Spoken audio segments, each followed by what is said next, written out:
Nova Scotia has hundreds of islands and inlets and marshes and beaches, each of them with some sort of history to them.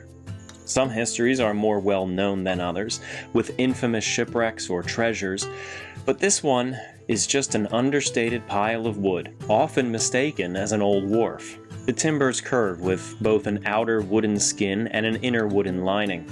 It's held together mostly with wooden nails and a few of copper and iron. This isn't a wharf at all, but the remains of an old wooden hull.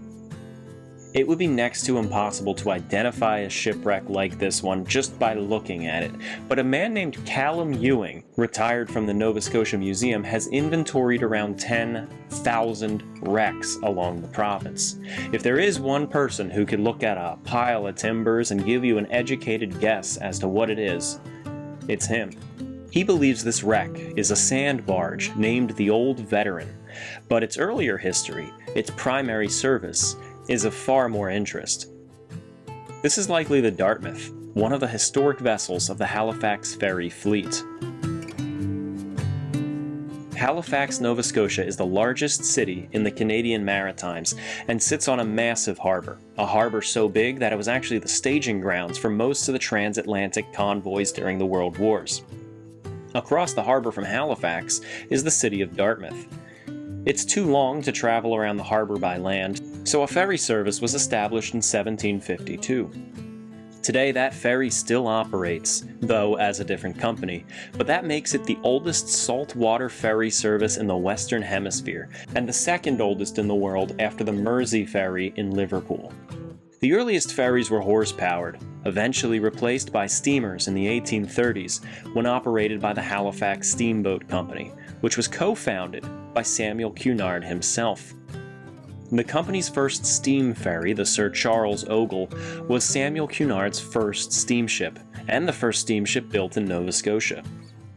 Decades went by and the company declined as Samuel Cunard shifted his focus from the ferry service over to the transatlantic service, and eventually he died in 1865. The Sir Charles Ogle outlived Samuel Cunard and even outlived the Halifax Steamboat Company.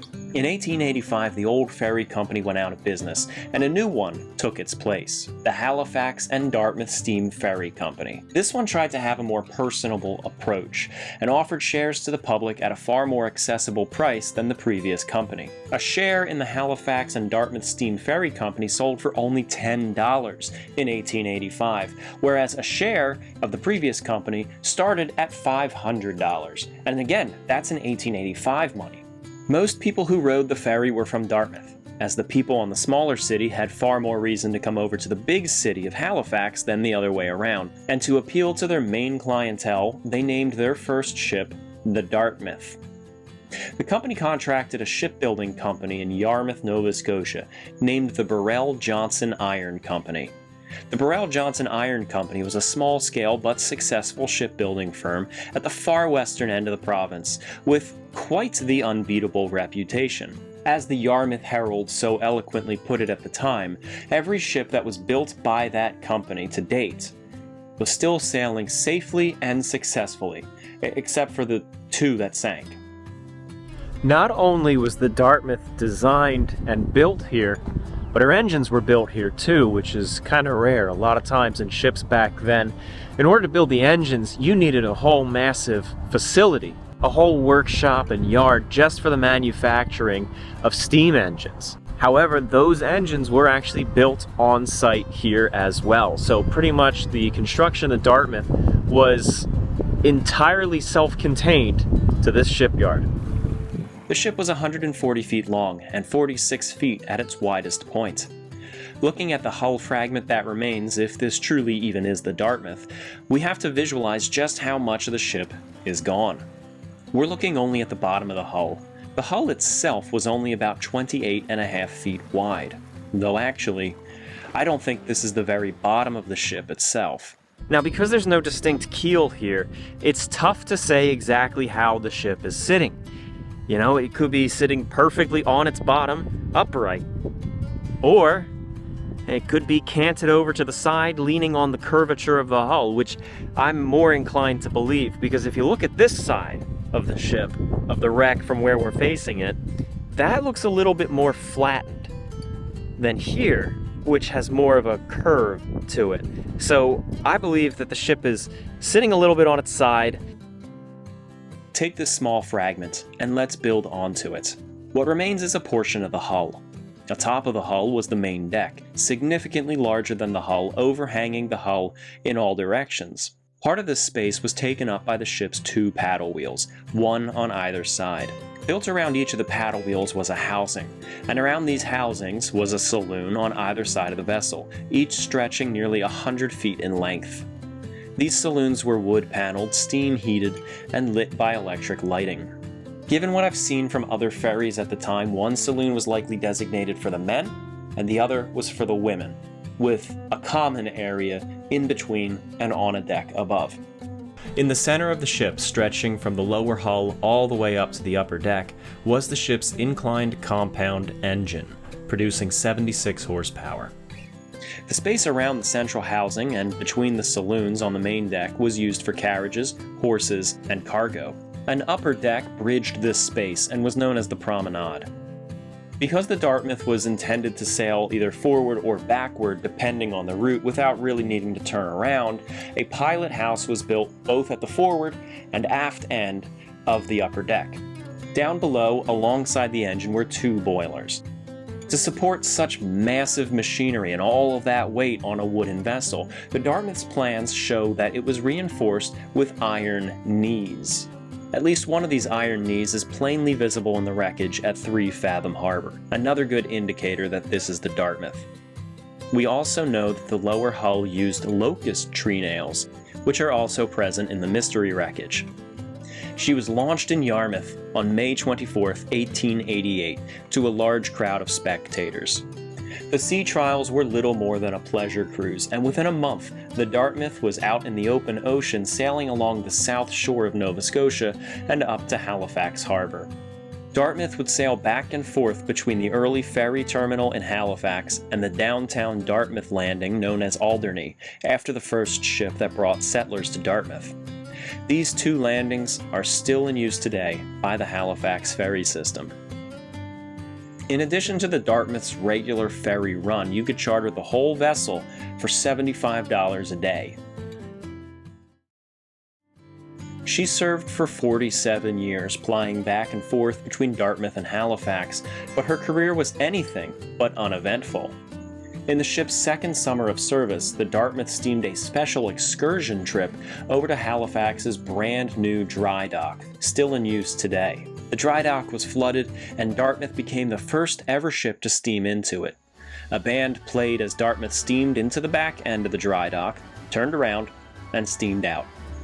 In 1901, the Duke and Duchess of Cornwall and York visited Canada, and by the way, they would later become King George V and Queen Mary. And they traveled around the Halifax Harbor as a little bit of a sightseeing tour aboard the royal yacht Ophir. The Dartmouth was sent out on an excursion to sort of spectate the Ophir. So while the royals were out sailing around looking at the Canadians from afar, the Canadians could buy a pass aboard the Dartmouth and look back at the royals for 25 cents a person. And this brought in $400 that day. In 1906, 2 fires broke out aboard the Dartmouth on the very same day, and both were within hours of another fire breaking out aboard the Dartmouth's running mate, the Chebucto. The fires were controlled quickly and resulted in little more than cosmetic damages. They were ultimately blamed on cigarette ash being carelessly discarded. But the timing to me seems a bit suspicious. But good luck investigating that 120 years later. The First World War was eventful for the Dartmouth, despite it never really leaving the harbor. In the summer of 1915, on a dark and foggy evening, the Dartmouth was inching along in practically no visibility when they came upon an Australian cruiser, the HMAS Sydney, bearing down on the Dartmouth fast. Collision was unavoidable, but the captain of the Dartmouth minimized the damage by taking evasive action. The outboard anchor and guns of the Sydney ripped up the men's saloon aboard the Dartmouth, shredding the paddle wheel, and also damaged the main decking. But nobody was injured, and the Dartmouth limped back to port for repairs. The Dartmouth and her running mates were witnesses to the Halifax explosion on December 6, 1917. Several were injured on board her, but nobody was killed. Windows were blown out and the ship was severely damaged, but despite that, because of the emergency situation in the city, the Dartmouth and her running mates were all kept on duty for days until things slowly calmed down. In 1926, the Dartmouth ran into yet another steamer, the SS Galtymore of the Johnston Line. The Galtymore was anchored directly on the ferry's route, and I guess the Dartmouth's captain didn't feel like going around, so he kind of just went right into it. Damage was minimal. She was extensively overhauled that same year, raising her upper deck, adding a canvas awning, and rebuilding her paddle wheels. By the 1930s, after 47 years of steaming back and forth between Halifax and Dartmouth, the ship was showing her age. Breakdowns were becoming common, and maintenance expenses were beginning to surpass her profits. A replacement was commissioned, and this replacement was also given the name Dartmouth, so it was decided that while they were retiring the old Dartmouth, they at least needed something new to call it, so there wasn't as much confusion. The new name that stuck was, fittingly, Old Veteran. Now, when the old Dartmouth was retired, she was one of the longest-serving ferries in the Halifax Ferry System. She was sold for salvage for a total of $400, and her engine and machinery were stripped off of her. The superstructure was removed, and she was dismantled down to her main deck. It was noted that with each high tide as she sat on the Dartmouth waterfront, she always kind of threatened to capsize. She was so uneven and nearly sank multiple times while just sitting there. Fixtures were dispersed throughout the Dartmouth community, most notably her deck benches being used as park benches throughout the city. Although 80 years after her retirement, there don't seem to be any still around. At least not that I could find. Old Veteran was sold once more, this time to be used as a sand barge out near Hawkins Head, Nova Scotia, not terribly far from her final resting place. On October 26, 1935, after only 2 years of service in this new job, she became stuck up on a beach and was finally abandoned. When the Old Veteran came to rest here on the beach after use as a barge, it was probably nothing more than just the lower hull, having the main deck and everything above previously stripped off of it.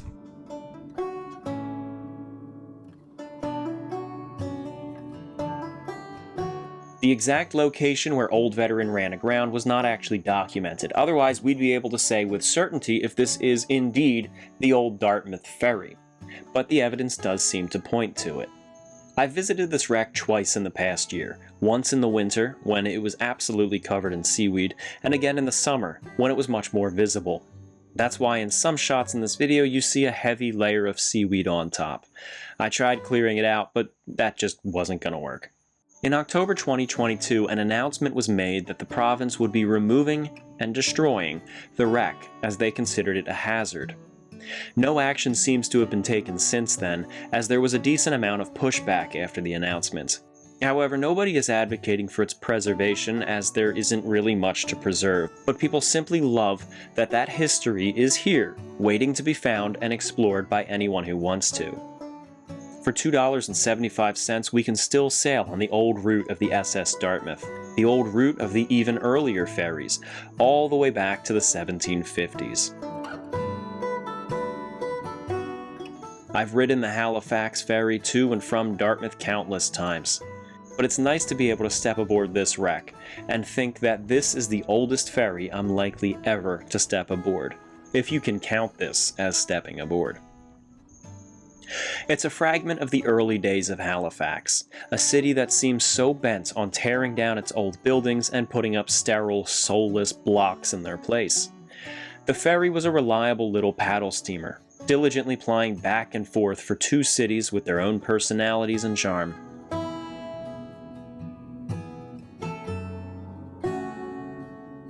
If you enjoy learning about ships that you would never hear of otherwise, consider subscribing to my channel. You can also check out my Patreon at the link below. A special thank you to my patrons, especially Marlo Perez, Kelly Black, Kaiser Wilhelm II, Kaiser Friedrich III, Zach Richards, Donald Anderson, Cody Henricks, Joan Haynes, Sean Kimball, Glenn Viddiscombe, Stephen Schwankert, Gabrielle Colombe, Nick K, RGB, Tara Mollikar, Keith Holland, Miles Garrett, Jennifer, Rob M, Amos Mayhew, Corey Andrews, Nicholas Masella, Cole Tannick, Sophie Baber, Rob, Oliver Chinchen, John Miluski, David Watipka, Tiffany Raridan, Mad Time Media, Nathan Gutierrez, Max Metcalf, David Littlejohn, Sean Sahi Fraser, Nikki Chan 92, and Matthew Burns.